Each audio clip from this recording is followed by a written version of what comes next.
और बुलेटिन में सबसे पहले बात करेंगे कैमरे में कैद हुई भ्रष्टाचारी अफसर की करतूत की। तो राज्य परिवहन निगम में कैसे भ्रष्टाचार चरम पर है, इसकी बानगी आज न्यूज 18 एक्सक्लूसिवली आपके लिए दिखाने के लिए लाया है। परिवहन निगम में अनुबंधित बस मालिकों से अधिकारी मिलीभगत करते हैं और सरकारी बसों के बजाय निजी बसों को चलवा रहे हैं। और आप जान जाइए कि जिससे यहां पर किसका सीधे सीधे फायदा हो रहा है। देहरादून आईएसबीटी से निजी बसों को चलाया जा रहा है और उसके लिए घूस लेते हुए अधिकारी बाकायदा कैमरे में कैद हो गए। घूस लेने वाले अधिकारी हैं रोडवेज के देहरादून डिपो बी में एजीएम केपी सिंह इनका नाम है। तो आप साफ साफ देखिए कि केपी सिंह निजी बस को आईएसबीटी से चलाने के लिए 31,000 की घूस ले रहे हैं। केपी सिंह और बस मालिक के बीच हुई पूरी बातचीत भी आपको सुनाते हैं, जिससे आपको समझ में आ जाएगा कि अगर आपको रोडवेज की बसें नहीं मिलती है, सरकारी बसें नहीं मिलती है, तो उसके लिए जिम्मेदार कौन है। तो यहाँ पे गर्मी होगी, बहुत गर्म हो गया। देहरादून इसलिए गर्म नहीं होता था, पहली बार इतना गर्म है। आज बार मजदूरी जाओ आज हो गए पैसे मजदूरी जाओ।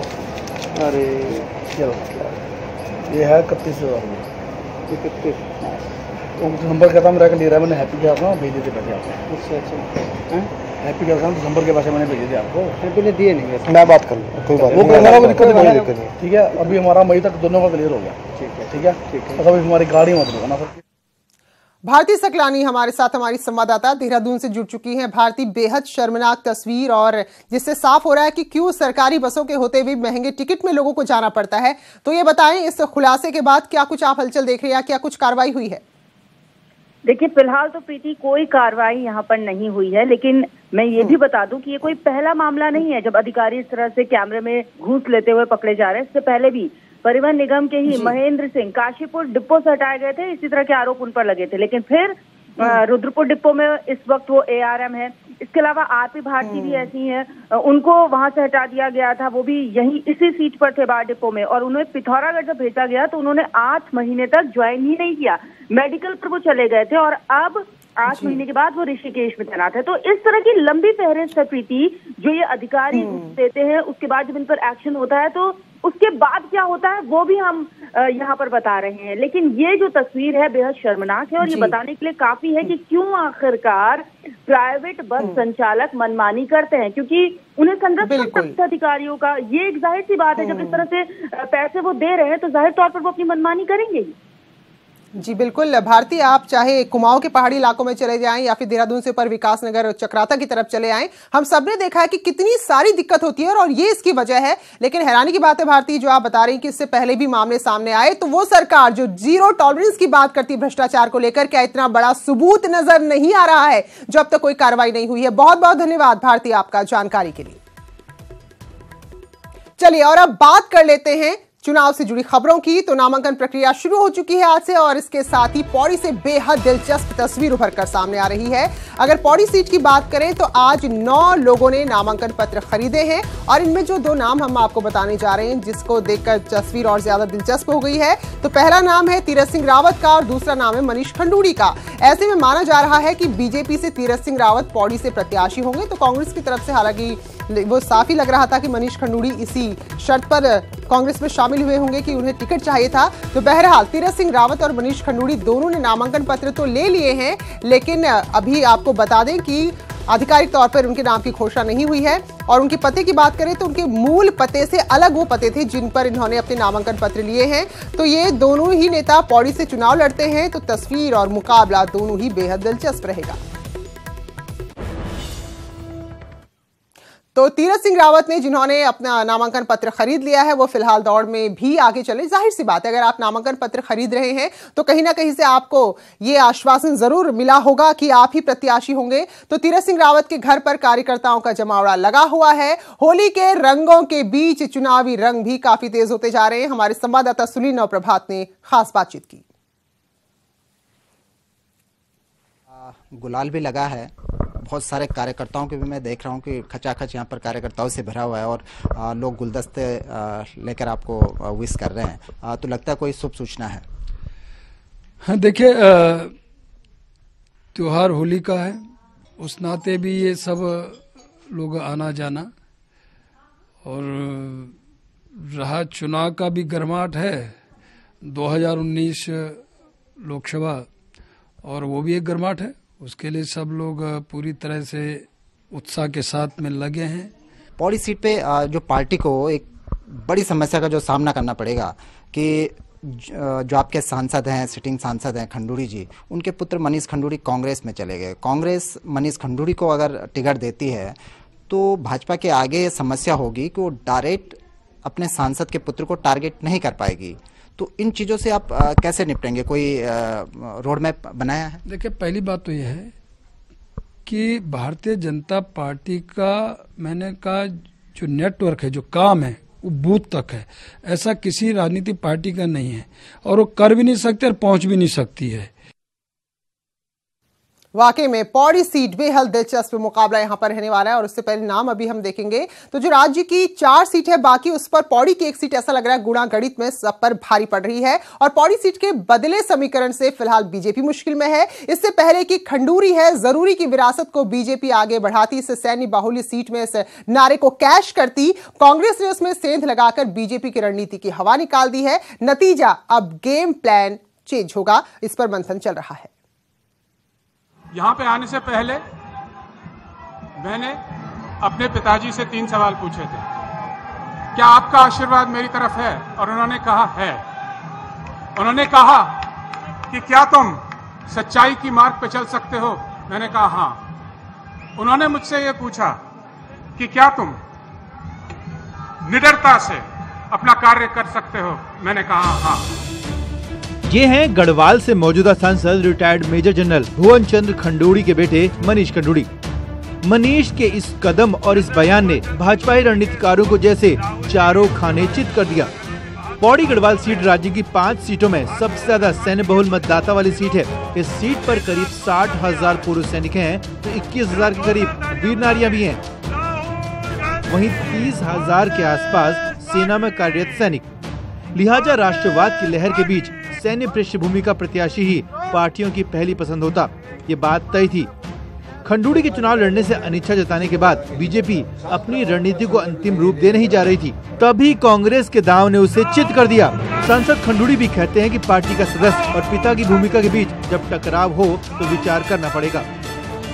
नहीं, पिता की भूमिका वो तो भाग नहीं सकता ना। पिता तो हूँ मैं, जैसे भी बीजेपी एक सदस्य हूँ उसी प्रकार पिता भी हूँ मैं। तो दोनों का टकराव होता है, अब मेरे जिम्मेवारी में उसमें विचार करना पड़ेगा। दरअसल इतिहास में देखें तो खंडूड़ी ने गढ़वाल संसदीय सीट पर अपनी सैन्य पृष्ठभूमि को खूब कैश किया।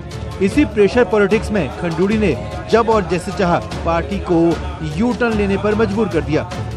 खंडूड़ी के सीएम रहते हुए उत्तराखंड में बीजेपी लोकसभा की जब 5 सीटें हार गई तो खंडूड़ी को सीएम पद से हाथ धोना पड़ा। लेकिन चुनाव आते आते खंडूड़ी ने पार्टी पर ऐसा प्रेशर बनाया कि उन्हें चुनाव से महज 6 महीने पहले दोबारा मुख्यमंत्री बनाना पड़ा। 185 दिनों के इस दूसरे कार्यकाल के बाद सरकार तो गई, खंडूड़ी खुद भी चुनाव हार गए। लेकिन बदली परिस्थितियों में राष्ट्रवाद की जिस नाव पर सवार होकर बीजेपी खंडूड़ी की विरासत को कैश करना चाहती थी, ऐन मौके पर पार्टी फिर दगा खा गई।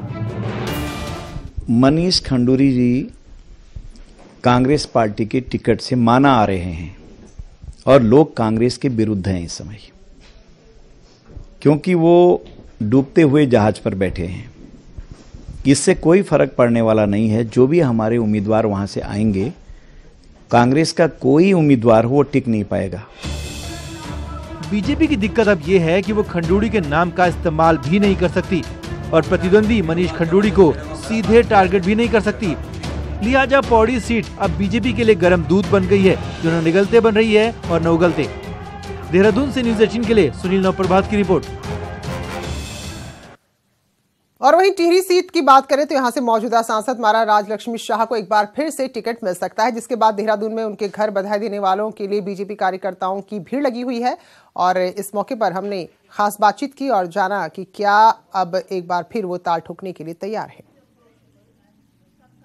बहुत उन लोगों का प्यार हमेशा मिला है, हमारे कार्यकर्ता हमारे लोगों की, और उनको लग रहा है कि मिलना चाहिए और इसीलिए वो लोग सब आए हैं। और उन लोगों का आशा है और उन लोगों का प्यार है, तो भगवान का इच्छा, बद्रीनाथ की इच्छा जो होगा अच्छा ही होगा, मैं यही सोच रही हूँ। और कांग्रेस की बात करें तो राहुल गांधी की रैली में ऐसे लग रहा था कि कांग्रेस एकजुट हो गई, सब कुछ भुलाकर अब वो चुनाव जीतने पर कॉन्सेंट्रेट करेगी। लेकिन यह एक बार फिर से सिर्फ टवल शुरू हो चुकी है। राहुल गांधी के जाने के तुरंत बाद पुराने ढर्रे पर पार्टी लौट आई है। कांग्रेस के छत्रप एक दूसरे के खिलाफ बयानों की बौछार कर रहे हैं।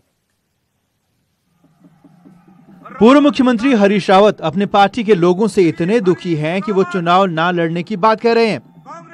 पूर्व अध्यक्ष किशोर उपाध्याय राहुल गांधी की रैली में भाषण का मौका ना दिए जाने को लेकर नाराजगी दिखा रहे हैं। जो कांग्रेसी राहुल की रैली में एकजुट दिख रहे थे, राहुल गांधी की रैली के बाद कांग्रेस में अब सब कुछ पहले जैसा हो गया है।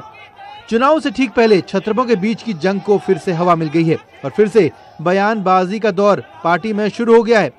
सोशल मीडिया पर हरीश रावत ने लिखा, देहरादून की सफल रैली के बाद दिल्ली जा रहा हूं। कल बहुत सारे दोस्त मिले, हर कोई चुनाव लड़ने की बात कह रहा है। 53 साल के सार्वजनिक जीवन में कुछ ऐसा भी सुनने को मिल रहा है जो कांग्रेस की संस्कृति और उत्तराखंड की संस्कृति दोनों के खिलाफ है। मैं अपने दोस्तों से कहना चाहूंगा कि चुनाव लड़ने को लेकर मुझ में उत्साह नहीं है। कांग्रेस में आदेश हाईकमान का होता है, मगर भावना में आप सबके साथ बांट रहा हूँ। अब बड़ी बात यह है कि इस पूरे मामले को प्रदेश प्रभारी भी बेहद हल्के में ले रहे हैं। अरे कहाँ आपने कुश्ती देखी भैया?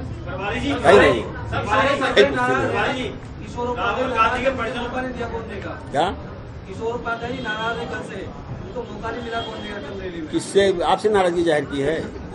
हमसे नहीं कहा, हमसे नहीं बात है, हमसे बात कर ले। चुनाव से ठीक पहले पार्टी के अंदर कुछ भी सामान्य नहीं लग रहा है। अपनी अग्नि परीक्षा में पार्टी खेमों में बटी हुई है और सबसे बड़ी बात यह है कि जिनके ऊपर सब कुछ ठीक करने की जिम्मेदारी है वो भी इसे हल्के में ले रहे हैं।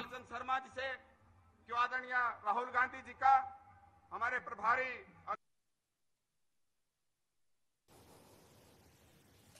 वहीं कांग्रेस के पूर्व प्रदेश अध्यक्ष किशोर उपाध्याय की बात करें तो उनका कहना है कि पार्टी के कई बड़े नेता हैं जो चुनाव लड़ने से मना कर रहे हैं और वो पार्टी के सिपाही हैं, तो उसी तौर पर काम करेंगे। अगर हाईकमान उनको जहां से लड़ने के लिए कहेगा वो वहीं से लड़ने को तैयार है।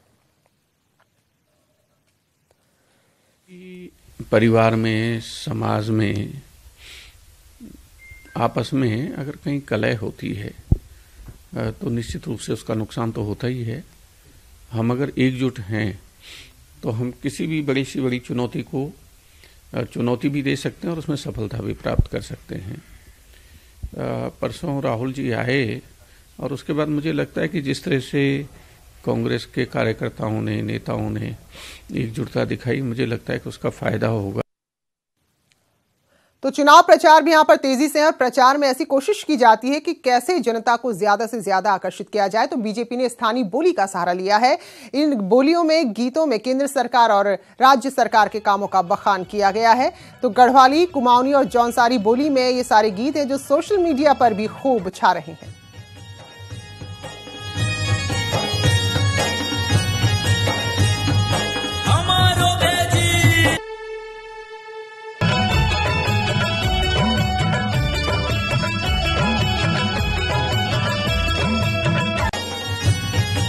प्रारंभिक तौर पर कुछ गाने तैयार हुए हैं जिसमें कि पार्टी के प्रचार की बात कही गई है। कुछ पुराने जिसमें कि उपलब्धियों का जिक्र था वो भी तैयार हैं। अब आने वाले समय में बहुत जल्दी से कुछ और चीजें भी सामने आएंगी।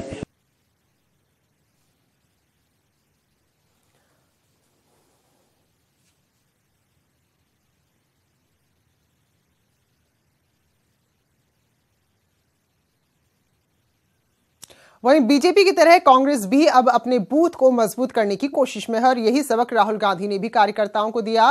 पर आज की तारीख में बूथ को मजबूत बनाना अंतर्कलह से जूझ रही कांग्रेस के लिए सबसे बड़ी चुनौती है। देहरादून की रैली में राहुल गांधी ने कार्यकर्ताओं को समझाया कि किसी भी बूथ पर एक भी इंच पीछे हटने की जरूरत नहीं है। यानी जिस बूथ को बीजेपी अपनी सबसे बड़ी ताकत समझती है उस पर नजरें अब कांग्रेस की भी हैं। कांग्रेस नेता भी मानते हैं कि बूथ मैनेजमेंट में माहिर बीजेपी से मुकाबला करना है तो बड़ी तैयारी करनी होगी। एक है चुनावी रणनीति और एक है संगठन को खड़ा करने की रणनीति। जब आप संगठन को खड़ा करेंगे तभी आप चुनावी रणनीति में खड़े हो सकते हैं। पौड़ी लोकसभा सीट पर कांग्रेस के प्रभारी करण माहरा भी मानते हैं कि बीजेपी का संगठन मजबूत है, लेकिन इस बार बूथ पर कांग्रेस भी मेहनत कर रही है। निश्चित ही बीजेपी का संगठनात्मक जो ढांचा है वो मजबूत है, लेकिन कांग्रेस ने पिछले वर्षों में जो दिक्कतें थी उनको ख़त्म किया और काफ़ी हद तक हम लोगों ने अपने आप को रिटेन करने की कोशिश की है। कांग्रेस में 1 बूथ 10 यूथ का जो नारा था हमारा वो सक्सेसफुल है और हमारी सारी बूथ कमेटियाँ बनी हुई हैं। मैनेजमेंट की माहिर बीजेपी बूथ के जरिए अपनी बात हर कार्यकर्ता और जनता तक पहुंचाती है। ऐसे में कांग्रेस बूथ में चुनाव कितनी मजबूती से लड़ती है, 11 अप्रैल का चुनाव और 23 मई के नतीजे साफ कर देंगे। देहरादून से न्यूज 18 के लिए दीपांकर भट्ट की रिपोर्ट। चलिए, इन चुनावी तैयारियों के बीच उत्तराखंड की त्रिवेंद्र सरकार ने अपने 2 साल का कार्यकाल पूरा कर लिया है। वैसे तो मौका था जनता के सामने अपनी उपलब्धियों का बखान करते, लेकिन चुनाव के चलते आचार संहिता लागू है, तो ऐसे में सब कुछ खुलकर नहीं हो सका। लेकिन फिर भी बीजेपी कार्यकर्ता पर भरोसा कर रही बीजेपी नेता मानते हैं कि आम दिनों के मुकाबले चुनावी मौसम में जनता तक अपनी बात पहुंचाना आसान होता है। वहीं कांग्रेस कह रही है कि सरकार की नाकामी की चार्जशीट उन्होंने तैयार कर ली है, जो जल्द ही जनता के सामने पेश होगी। बात को आप बाकी वक्त में पैसा खर्च करके प्रचार के तमाम सारे अभियान जुटा करके भी कर नहीं पाते, क्योंकि उस दौरान बहुत कोशिश करने पर भी आपको 200-400 लोग सुनने वाले नहीं मिलते। चुनाव एक ऐसा अवसर होता है कि आपको फ्री का श्रोता मिलता है। हमारी जो किताबें बन रही हैं उनको हम जनता तक पहुंचा भी रहे हैं। अपने कार्यकर्ता को तो हम लोग हर जगह मोटिवेट कर ही रहे हैं और कार्यकर्ता इस बार खुद भी मोटिवेटेड है और ये सारी चीजें कार्यकर्ताओं तक है। अब हमारी बारी है कि जो हमारा आरोप पत्र है ये जनता तक पहुंचे और इस चुनाव में आप देखिएगा कि बीजेपी को जवाब देना मुश्किल बैठेगा। तो बीजेपी लगातार आगे बढ़ना चाहती है। यही वजह है कि लोकसभा चुनाव में 5 सीटें जीतने के साथ एक और नया लक्ष्य तय किया है। पार्टी के प्रदेश प्रवक्ता सुरेश जोशी का कहना है कि लोकसभा चुनाव में बीजेपी ने सभी 11,500 बूथ में चुनाव जीतने का लक्ष्य रखा है। साथ ही हर लोकसभा में 50% से ज्यादा वोट हासिल करने का भी टारगेट तय किया गया है। सीट तो निश्चित तौर पर हम 5 ही जीतेंगे, लेकिन सवाल सीट जीतने का नहीं है। इस चुनाव में जो भारतीय जनता पार्टी का संकल्प है वो ये है कि हम पूरे 11,500 बूथों में चुनाव जीते।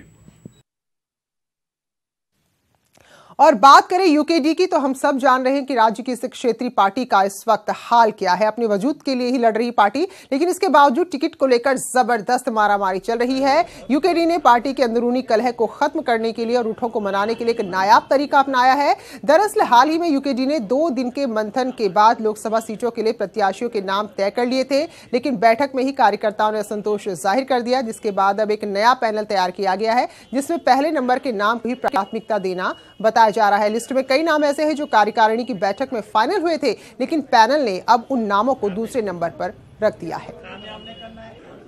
बस इतना ही है कि हमने हर सीट पर 2-2 नाम जो है फाइनल करे हैं और होते भी हैं। हम लोग बोलते नहीं, लेकिन हम बता रहे हैं कि अगर हमने 2 नाम फाइनल करे तो बहुत सारे टेक्निकल मिस्टेक है।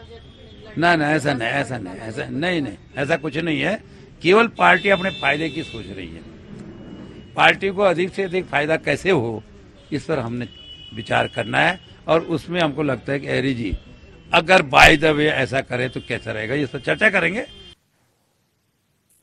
तो नामांकन प्रक्रिया शुरू हो चुकी है। राज्य में 18 से लेकर 25 मार्च तक की नामांकन प्रक्रिया होगी और इसके तहत टिहरी संसदीय सीट के लिए देहरादून, अल्मोड़ा सीट के लिए अल्मोड़ा, नैनीताल संसदीय सीट के लिए रुद्रपुर और गढ़वा संसदीय सीट के लिए पौड़ी में नामांकन हो रहे हैं। और नामांकन प्रक्रिया से यहां पर ठीक पहले निर्वाचन आयोग ने संबंधित रिटर्निंग ऑफिसर्स को कड़े दिशा निर्देश जारी किए हैं।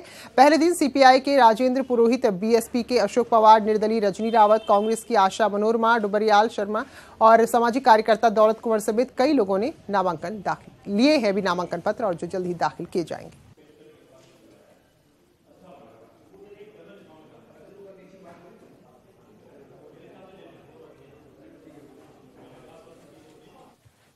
चले, इन सब के बीच बात कर लेते हैं रंगों के त्योहार होली की। तो अल्मोड़ा में होली की खूब धूम मची हुई है। महिला हो, पुरुष हो, बच्चे हो या फिर बूढ़े, हर कोई होली के रंगों में सराबोर नजर आ रहा है। तो 5 दिन तक गांव-गांव, घर-घर यहां पर होली की यूं ही धूम रहेगी। महिलाएं अपनी होली का आनंद ले रही हैं और स्वांग भी रच रही हैं।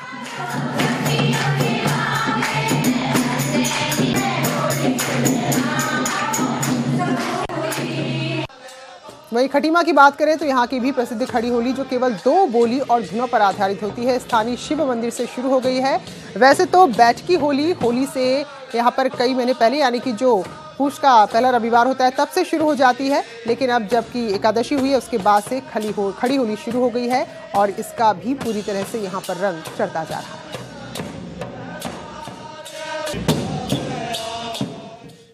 तो इन्हीं तमाम खबरों के साथ अपना उत्तराखंड में अभी बस इतना। एक छोटा सा ब्रेक ले रहे हैं। ब्रेक के बाद देखिए हमारा खास कार्यक्रम महाबहस।